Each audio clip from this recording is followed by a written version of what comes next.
지난주 그 3일교회 교육 디렉터였던 박양규 목사님의 인문학은 성경을 어떻게 만나는가라는 책을 읽었습니다. 우리는 흔히 노아, 아브라함, 바울 등 성경의 영웅들을 중심으로 설교를 듣고 교훈을 찾곤 하는데, 이 책은 노아의 가족, 예수님 주변의 무리, 바울의 설교를 듣던 성도 등 일반인들의 관점에서 그들의 감정, 상황, 선택 등에 주목하고 교훈을 찾는다는 점이 참으로 신선하게 다가왔습니다. 이 책은 우리가 사람들을 바라볼 때 눈물과 감정을 가진 인격체로 바라보는가, 아니면 영웅의 교세를 드러내는 숫자 속의 개체로 바라보는가라는 굵직한 질문을 던집니다.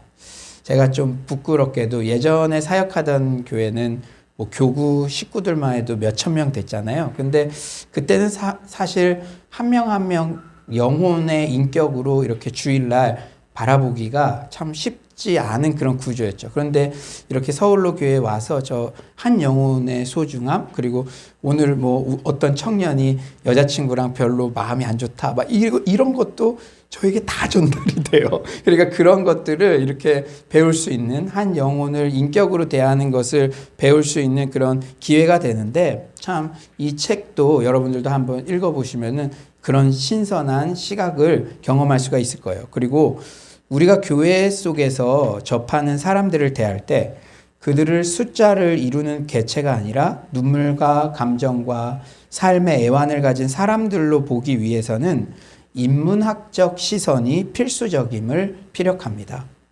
저는 이 책을 읽으며 그래, 정말 맞다, 정말 맞다, 격하게 공감하고 연신 무릎을 쳤습니다. 사실 우리네 인생은 본토 친척 아비집을 떠나라는 명령을 직접 들은 영웅 아브라함의 입장보다는 그 영웅 주변에 가족으로서 있을 때가 더 많습니다. 제 아내도 그렇고요. 제가 중국 갈 때도 저의 가족으로서 있었고, 또 영준이, 영민이도 제가 부산에서 서울로 올 때도 본인들이 직접 그런 감동을 받은 게 아니라 가족으로서. 그런데 그들의 입장, 그때 그들의 심정, 이런 것들 우리가 좀 간과하기 쉽잖아요.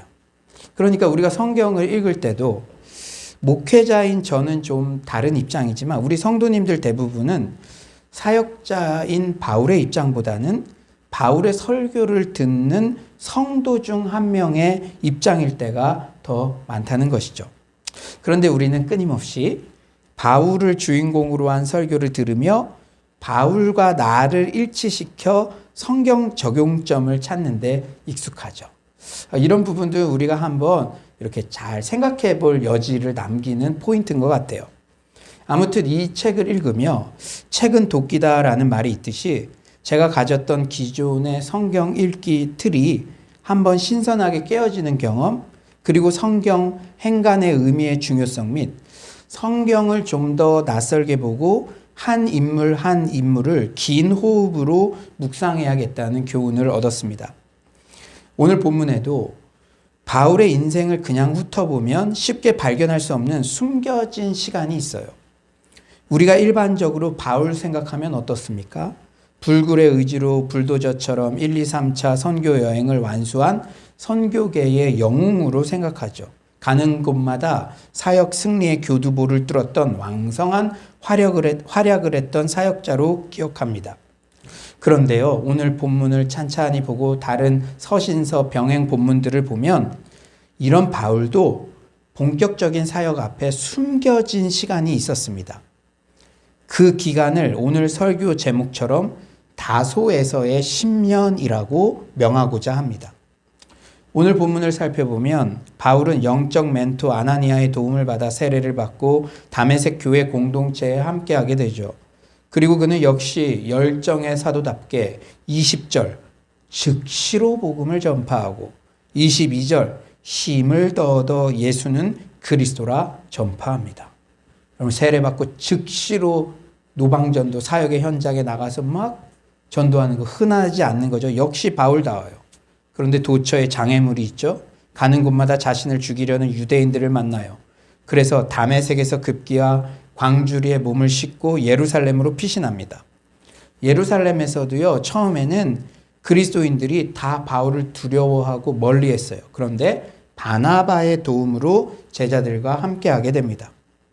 하지만 그곳에서도 헬라파 유대인들의 살해의 위협에 직면하고 결국 바울은 고향 다소로 향합니다. 갈라디아서 1장 18절의 기록에 따르면 바울은 예루살렘에서 15일밖에 머물지 못하고 고향 다소로 떠나게 되었대요. 갈라디아서 1장 18절. 내가 게바를 방문하려고 예루살렘에 올라가서 그와 함께 15일을 머무는 동안. 여러분, 예루살렘에서 15일밖에 머물지 못하고 고향으로 내려갈 때 바울의 심정은 어땠을까요? 외지에서 열심히 일하던 사람이 고향으로 내려간다는 것, 낙향이라는 단어 속에는 대개 일이 잘 안 되어 도시 생활을 청산한다는 의미를 내포합니다. 우리 서울로 교회에는 지방에서 온 유학생 청년들이 많이 있죠. 여러분들도 알겠지만, 그런데 재수를 했던 청년도 있고 삼수를 했던 청년도 있는데, 그 청년들이 가끔은 고향에 좀 내려갔다 와야 되겠다. 그러니까 뭔가 시험을 봤는데 또 떨어졌다든지 그럴 때 그런 이야기를 하는데, 제가 자세히는 물어보지는 않지만 그 마음이 제가 느껴져서 더 기도해 주고 그러곤 했어요. 흔히 일이 생각대로 진행이 안 될 때 고향에나 내려갈까라는 생각을 하곤 하죠. 바울은 물론 드라마틱한 회심을 통해 부활의 주님을 만나고 전도의 열정이 불타올랐지만, 유대인들은 가는 곳마다 반역자인 자신을 따라다니며 죽이려 하고, 교회 공동체 내에서도 아직은 자신을 두려워하고, 어쩌면 바울은 종교계로부터 은퇴를 각오하면서 종교의 중심지 예루살렘에서 떠나 고향으로 향했을 수도 있습니다. 고향에 돌아가서 그곳에서 조용히 기도하고 묵상하고 복음을 생각하면서 지내야겠다는 마음을 가졌을 수도 있겠죠. 이후 바울은 바나바가 안디옥 교회로 콜링하기 전까지 무려 10년이라는 기간을 다소에 머물렀습니다. 여러분, 이 10년이라는 기간 결코 짧은 기간이 아니죠. 여러분이 어떤 회사를 열었는데 10년 동안 기다리고 있어. 여러분이 뭔가를 정말 취업을 준비하면서 공무원 시험을 준비했는데 10년 동안 기다리고 있어. 이 10년이라는 기간은 결코 짧은 기간이 아니죠. 그런데 우리가 그렇게 혈기왕성한 사역의 승리자 바울, 그런데 그 전에 이런 10년이라는 기간이 있었던 것이에요. 그렇다면 바울은 과연 다소에서의 10년의 기간을 어떻게 보냈을까요? 그 기간은 그저 낭비된 시간이었을까요? 결코 그렇지 않습니다. 하나님께서는 광야 학교를 통과한 사람을 하나님의 일꾼으로 쓰십니다. 메시아의 사역을 예언하는 이사야의 종의 노래에서도 주의 종은 만들어지는 시간, 감추어지는 시간, 준비의 시간, 연단의 시간이 반드시 있음을 말씀하십니다. 개인적으로 제가 서울로 교회에 부임할 때 하나님께서 강하게 주신 말씀이기도 했죠. 이사야 49장 2절에서 3절. 내 입을 날카로운 칼같이 만드시고 나를 그의 손그늘에 숨기시며 나를 갈고 닦은 화살로 만드사 그의 화살통에 감추시고 내게 이르시되 너는 나의 종이요 내 영광을 내 속에 나타낼 이스라엘이라 하셨느니라. A.W. 토저는 하나님이 사람에게 깊은 아픔을 먼저 주지 않으시고도 큰 복을 주실 수 있을지 의문이다 라고 말했습니다. 앨런 레드패스 목사님 또한 하나님은 불가능한 일을 하시려면 불가능한 사람을 취하여 깨뜨리신다 라고 강조합니다. 바울에게 다소에서의 10년은 이후 보다 더 크고 중요한 일에 바울을 사용하시려는 자기 반성의 시간이요 준비의 기간이었습니다. 바울이 초대교회의 최고 전도자요 지도자로 쓰임받기 위해서는 뜨거운 열정만으로 되는 게 아니었어요. 보다 더 차분하고 원숙한 인격으로 다듬어질 필요가 있었습니다. 바울의 다소에서의 10년은 우리에게 두 가지 교훈을 주고 있죠. 이 두 가지 교훈은 하나님께서 하나님의 사람들을 세우실 때 반드시 훈련시키는 영역입니다. 또한 우리가 코로나19의 광야 같은 시간들을 보내며 반드시 통과해야 할 영역입니다. 저는 오늘 설교를 준비하면서 혹 창업 준비를 오랫동안 했다가 아직도 정말 뭐가 보이지 않고, 그러나 10년은 안 됐겠죠? 그리고 저 또한 정말로 이 교회에 부임해서 또 여러 가지 하나님의 사인들을 경험했지만 또 코로나로 잠시 멈춤한 것 같은 이 시점에서 또 여러분 자녀들의 상황, 배우자의 상황, 직장의 상황, 대부분 이 10년 같은, 다소에서의 10년 같은 광야길을 걸어가고 있는 우리네 인생들에게 어떤 교훈을 주시는지 여러분들 주목하시기 바랍니다. 첫째로, 하나님께서는 우리들의 육신의 자랑을 무력하게 만드십니다. 한계를 철저히 경험케 하여 결국 하나님만을 의지하게 만드시죠. 이 광야 학교의 교훈을 통과해야 돼요. 우리가 이사야 바이블 컬리지 끝나면 수료증을 받듯이 이 수료증이 있어야 다음 스텝을 열어가십니다. 바울이요, 회심하고 10여 년의 기간들을 추적하면 그는 철저한 고립을 경험하죠. 바울은 가는 곳마다 죽음의 위협을 당하죠. 그리고 믿었던, 여기서는 혹 나를 받아주지 않을까 기대했기도 했겠죠. 그런데 교회 공동체 안에서도 아나니아와 바나바 같은 사람이 소개해주지 않으면 쉽게 다가갈 수도 없는 철저한 고립을 경험합니다. 바울같이 자기 주도적인 사람, 자기 자랑할 게 많은 사람, 아나니아와 바나바 같은 사람한테 의지해서 어디 공동체에 소개받고 의지해야만, 그게 진짜 더럽고 치사해서 나 안 하고 말아, 이럴 수 있죠. 그런데 그런 상황이 되어버린 거예요. 우리가 바리새인 중에 바리새인이요, 잘 나가는 사내들인 공회의 전도 유망한 청년이었던 바울의 모습을 한번 생각해 봅시다. 바울은 어느 그룹에 가든지 주목받고 환대받는 위치가 아니었을까요? 야, 저 전도 유망한 청년. 그런데 기존 유대인들에게도, 그리고 기독교회 안에서도, 양방향에서 어느 곳에서도 바울은 받아들여지지 않고 있습니다. 여러분, 이게 세상이 이래요. 우리가 막 성공한 것 같고 어느 곳에 뭐가 된 것 같고 그러면 친구들도 붙습니다. 그 다른 사람들한테 잘 소개해 주기도 해요. 그러나 내가 조금 그런 주춤한 그런 기간들이 오래된 것 같으면 사람들이 하나 둘 정말 내가 고립되어 갖고 나도 어디 가기도 싫고, 내 스스로의 명함으로 예전에는 어디 곳에서나 다 환영받고 좀 어깨에 힘도 주고 그랬는데 지금은 의존하지 않으면은 나를 개런티해 주지 않는 그런 고립들을 지금 경험하고 있다는 것이죠. 그런데요, 이렇듯 하나님께서 우리 인생에 육신의 자랑을 무력하게 만드실 때 비로소 겸손이 부어집니다. 그게 하나님의 사람으로 길을 열어가시고 사용하시는 적기가 되는 거예요. 그때가요. 자기 자신의 한계를 인정할 때 비로소 하나님의 일을 할 수 있는 준비 상태가 되는 것이죠. 그래서 바울은 고린도후서 12장 9절 말씀하죠.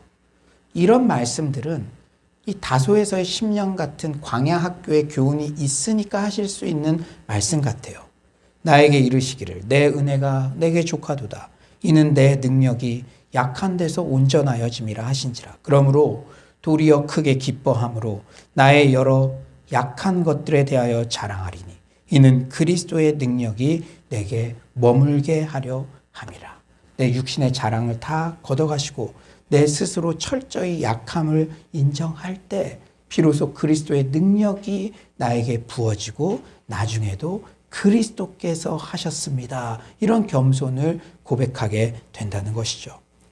정서적으로 건강한 리더라는 책의 저자 피터 스카지로 목사님은요, 정서적으로 건강한 리더는 우리의 한계 속에서 하나님을 찾는다라고 말합니다. 여기서 중요한 표현은 한계 속에서. 한계를 극복해서가 아니라 한계 속에서. 그의 말을 잠시 들어볼까요?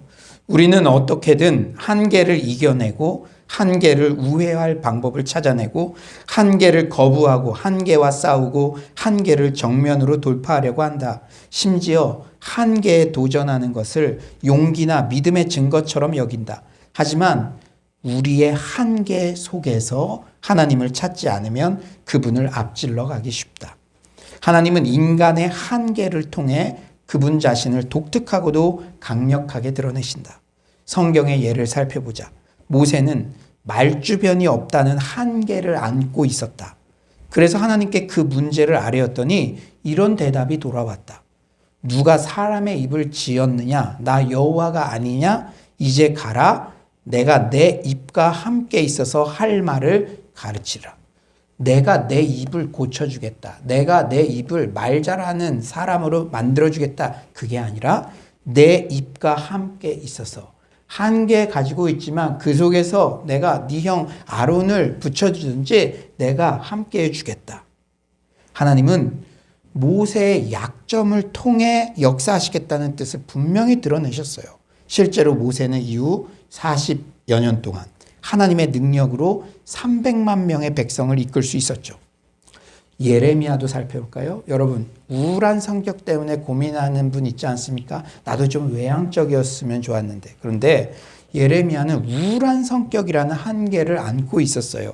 심지어 자신이 태어난 날을 저주하며 죽기를 바라기도 했습니다. 그런데 하나님께서는 예레미야의 우울한 성격의 한계를 외향적인 성격으로 바꾸어서 사용하신 게 아니에요. 하나님은 그런 예레미야의 성격의 한계를 통해 역사하셔서 그에게 그분의 마음에 관한 놀라운 통찰을 주셨습니다. 여러분, 우리는 다 성향이 있죠. 우울질에 있는 성향의 사람들이 정말로 센서티브하고 다른 사람은 느끼지 못하는 하나님에 대한 마음들, 그러한 것들을 기록할 수가 있어요. 예레미야 선지자의 기록에는 그러한 것들이 잘 세심하게 기록되어 있기 때문에 예레미야의 우울질적인 성격의 한계를 사용해서 그 예레미야 말씀은 지금도 고난받는 성도들에게 공감이 되고 그것을 통해 사용하신다는 것이죠. 그 통찰은 지금까지도 수많은 하나님의 백성에게 교훈을 주고 있습니다. 사랑하는 성도님들, 코로나19의 장기화로 과거의 여러분의 주특기가 쓸모없어 보이십니까? 여러분의 육신의 자랑거리가 이제 더 이상 힘을 발휘하지 못하고 무기력하게 느껴지십니까? 이 시간은 바울에게 다소에서의 10년처럼 우리를 다듬고 있는 시간입니다. 아멘이십니까? 고통스럽지만 꼭 필요한 시간이에요. 우리는 코로나19 때문에 교회 사역도 여러 가지 한계를 경험하고 있습니다. 특히 요새 제 마음을 가장 아프게 하는 것은 미션홈. 1년 동안 기도했는데 열리지가 않아요. 왜냐? 코로나라는 전염병에 한계가 있기 때문에. 그 한계가 없었으면 그냥 할 수가 있었잖아요. 우리는 여러 가지 한계를 경험하고 있죠. 하지만 한계 때문에 이것도 못하고 저것도 못하는 게 아니라 한계 안에서 할 수 있는 일을 한계를 통해서 일하시는 주님을 우리는 만날 수 있는 줄 믿습니다. 여러분, 제가 요새 되게 감사한 것 중에 하나는 코로나 때문에 이제 오프라인으로 새벽기도 참석하시는 분들이 많이 어려워졌죠. 저희 교회는 제가 진짜 3년 동안 제 아내랑 시작했는데 한 5개월 지나니까 한 명씩 늘더라고요. 주변 분들이 이렇게 한 명씩 왔는데 지금 뭐 주변 분들이 다른 교회에 올 수 있는 기회가 다 없어졌잖아요. 그것만 생각하면은 참 마음이 아프고 가끔은 제 아내 보고서 그냥 새벽마다 설교하는 게 참 여러 가지 마음이 들기도 하지만, 그런데 코로나 때문에 오프라인 새벽기도 참석이 어렵지만 온라인 새벽 성도 그룹이 형성되었어요. 매일 새벽마다. 코로나 덕분에 새벽 기도의 습관이 새롭게 체화되었다. 예전엔 그냥 직장 가기 바빴는데 영상으로 목사님 말씀 듣고 시작하니까 너무 저는 그 고백을 들으니까 하나님이 얼마나 기뻐하실까. 여러분들도 느끼잖아요. 하루를 그냥 일어나서 정신없이 직장에 갔을 때랑 온라인으로라도 담임 목사님 설교를 듣고 그날의 묵상을 듣고 그것을 생각하고, 이건 엄청난 영적인 유익인 것이죠. 하나님께서 한계 속에서 이런 일들을 행하고 계시다는 거예요. 여러분, 또 코로나 때문에 우리가 대그룹이 모일 수 없으니까 삼겹줄 소그룹 리더 훈련을 하게 되었잖아요. 그런데 그게 또 핍스의 영혼들, 그 영혼들에 대한 전도의 열정으로도 일어나서 우리 오늘도 어떤 성도님이 귤을 가져온다 그러더라고요. 지난주부터 335 삼겹줄 짝길이 우리 이 취약계층들 집 앞에 검은 봉지에 귤을 담아서 사랑을 전하고, 오늘도 예배 끝나면 그런 일들을 할 거예요. 이런 모든 일들이 코로나의 한계 속에서 우리가 다 노방전도할 수 없는데 이런 일들을 행하고 계시다. 월요일마다 온라인으로 우리가 합심 기도할 때 주일날 그 사랑 전하러 간 분들 얼굴이 해같이 빛납니다.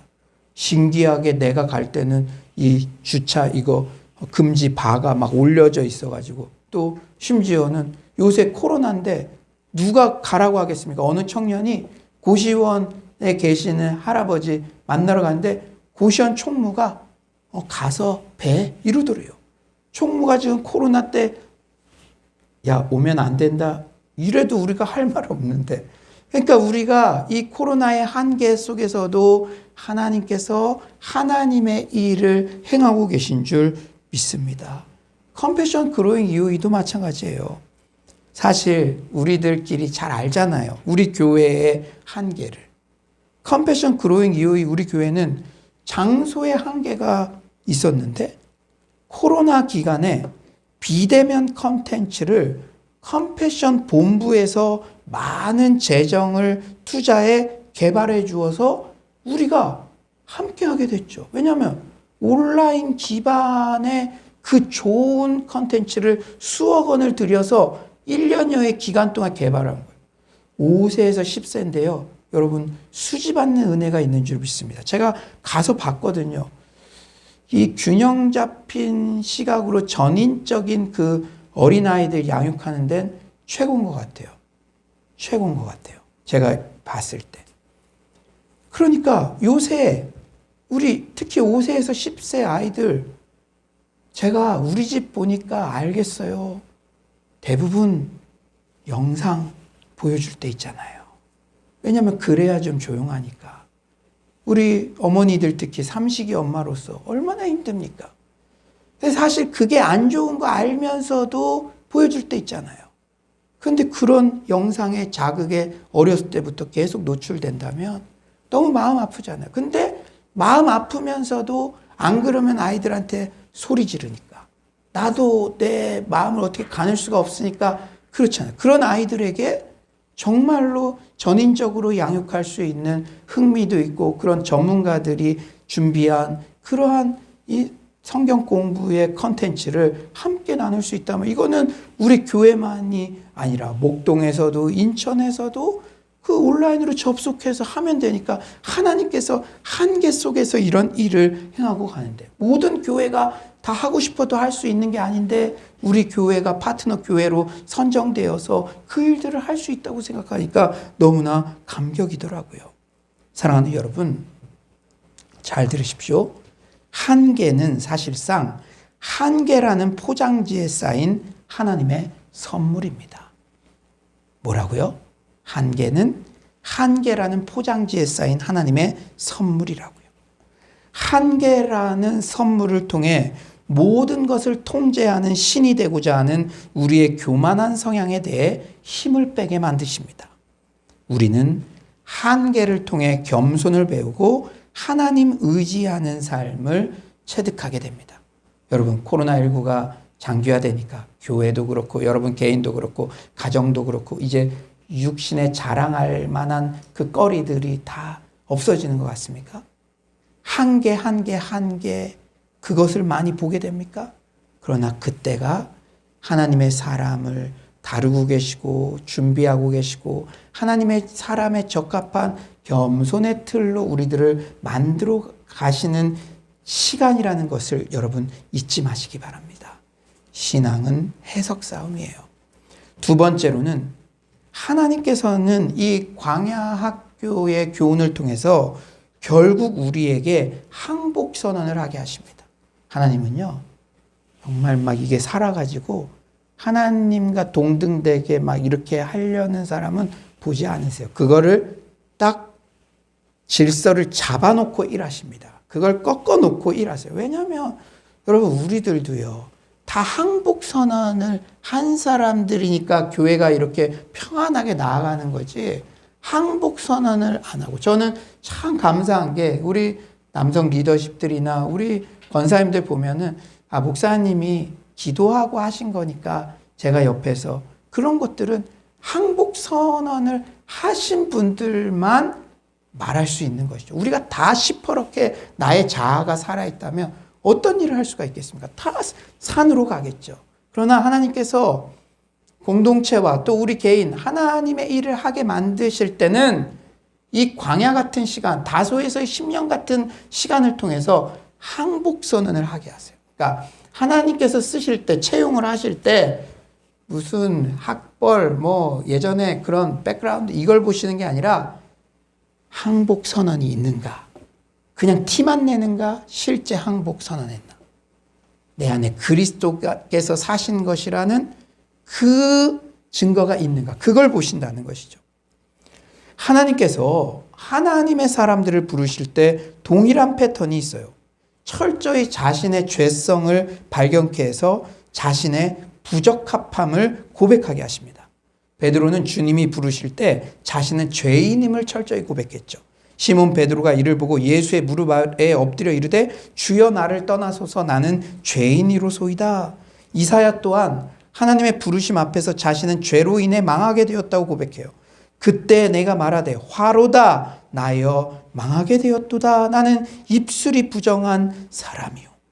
하나님께서 모세를 부르실 때도 동족의 원수를 때려 죽인 모든 것을 할 수 있을 것 같은 혈기왕성한 40대의 모세를 부르신 게 아니라 미디안 광야에서 40년을 고생하며 이제는 스스로 아무것도 할 수 없다고 생각하는 무기력한 80세의 모세를 출애굽의 영도자로 콜링하셨습니다. 오늘 본문 바울의 다소에서의 10년도 이렇듯 철저히 항복 선언을 하는 시간이었습니다. 바울은 이런 긴 기간에 걸친 실패와 좌절과 은거에 가까운 생활을 통해서 혈기에 넘쳐 있었던 옛날의 자신감이 많이 죽어버렸을 거예요. 여러분, 광야 학교를 지난 사람과 아닌 사람, 그리고 그냥 전문용어로 가라 졸업장 받은 사람과 진짜 수료증 가진 사람은 달라요. 대화만 해도 달라요. 주로 주어가, 광야 학교를 통과한 사람은 주어가 하나님이 많죠. 그러나 가라 졸업장 받은 사람은 여전히 내가 주어인 경우가 많죠. 여러분, 이 바울이 이 다소에서의 10년의 기간이 꼭 필요했어요. 그 기간을 통해서 바울은 무엇보다 자기 자신에 대해 자신이 없는 철저히 항복을 선언하는 연약한 사람으로 변모되었을 것입니다. 아직도 시퍼렇게 살아있다면 그런 부분들을 이 코로나19의 기간을 통해서 우리에게 점검하게 하시는 것이죠. 바울이 아마 그 다소에서의 10년의 기간 동안 왜 이렇게 안 열릴까? 난 여기서 그냥 잊혀지는 것일까? 그리고 바울은 희생을 많이 했잖아요. 그 바리새인 중에 바리새인, 사내들은 공회의 의원이었으면 완전히 이제 그 출세 가도, 또 다메섹까지 원정 가서 그 성과를 했으면 출세 가도를 달릴 수 있었는데 부활의 주님 만나고 다 포기하고 이제 어떻게 보면 기독교회 쪽으로 이제 이직을 했죠. 내가 희생한 게 많은데 지금 다소에서 그냥 잊혀져 가고 있어요. 여러분, 사람이요. 저도요. 선교지에서요. 이 남자는 특히 그렇더라고요. 저도 은행을 쫓겨난 게 아니잖아요. 제가 그냥 이렇게 했는데 거기 가서 좀 힘들었던 게 못 먹고 그런 것보다도 내가 잊혀지는 게 아닌가. 내가 그냥 중국의 어느 시골에서 잊혀지는 게 아닌가. 그게 진짜로 좀 고통스럽더라고요. 근데 이제 바울도 1년 지나고 2년 지나고 10년까지 됐을 때 나 같은 인물이 하나님을 위해서 일을 하면 얼마나 하겠나. 내가 지금 이렇게 안 열리는 게 그래, 교회를 못 살게 굴고 핍박했던 인물이었기 때문이 아닐까? 내가 무슨 낯으로 저 예루살렘에 있는 사도들과 어깨를 나란히 해서 일을 하겠냐. 그토록 신앙이 훌륭한 스데반 죽이는 일에 앞장섰던 내가 무슨 뻔뻔함으로 사역을 할 수 있겠냐. 그저 고향 다소 주변에서 신앙생활하며 전도 활동을 하는 정도만이라도 감당하면 감지덕지 아닐까? 바울도 사람이에요. 우리가 행간의 의미로 우리네 인생들, 이런 생각들이 바울에게 문득문득 들었을 거죠. 하나님께서는 다소에서의 10년의 기간을 통해서 그 시퍼렇게 자아가 살아있고 자신감이 살아있던 그 바울이, 저는 주님께서 강권적으로 이끌지 않으시고 주님께서 능력을 주시지 않으면 아무것도 할 수 없는 사람입니다. 이 귀한 신앙 고백을 하게 하셨습니다. 제가 오늘 바울의 다소에서의 10년 기간을 묵상해 봤어요. 10년.